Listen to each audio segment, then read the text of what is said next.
Саламатсыздарбы кыргыз калкым, саламатсыздарбы урматтуу Кыргыз Республикасында билим тармагында иштеп жаткан ардактуу мугалимдер.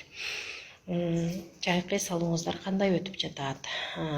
Жайкы эс алуубузга эле катарлаш бизди көңүлүбүздү, маанайыбызды түшүргөн бир окуя болду. Бул Акылбек Жапаровдун кайсы бир жыйындарда сүйлөгөн баяндамасы.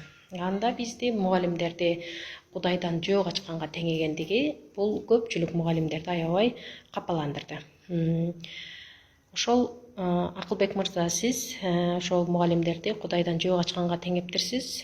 Балким ошентип айта турган билими начар мугалимдер болсо болгондур, бирок миңдин бири эми болот көпчүлүктүн арасында. Андай билими начар биздин эле тармакта эмес, баардык тармактарда бар, депутаттардын арасында бар, министрликте бар.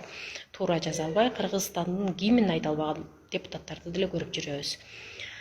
Кийинкиси бул биз өз предметибиз боюнча ата энелердин комиссиясына экзамен берет экенбиз.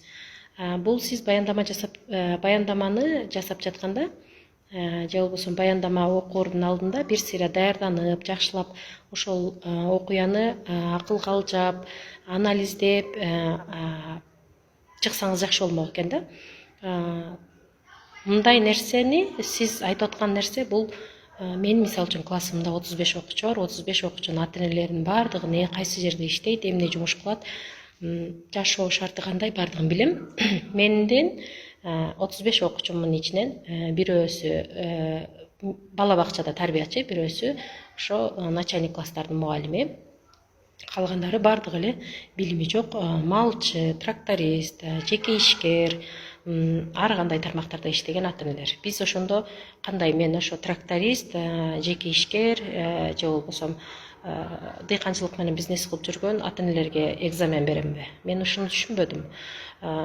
Бул нерсе менен сиз өзүңүздүн билим деңгээлиңизди көрсөтүп койдуңуз. Анан кийинки суроом мен сизге жекече түздөн түз өзүңүзгө суроо. Сиз апаңыздан төрөлгөндө, министр болуп төрөлбөсөңүз керек, кайсы бир мугалимдин колунан тамга таанып, кайсы бир мугалимдерден билим алып, ошондон диплом алып, ошондон кийин ушу министрликке барсаңыз керек. Бул эч качан жаман мугалим болбойт. Ал жаман болушу мүмкүн, бирок болгон күндө дагы сиз аны өз колуңуз менен көрүп далилдемейинче сиз аны жаман мугалим деп айта албайсыз. Ага сиздин акыңыз жок. Бул үчүн сизди мугалимдерден кечирим сурооңузду талап кылам.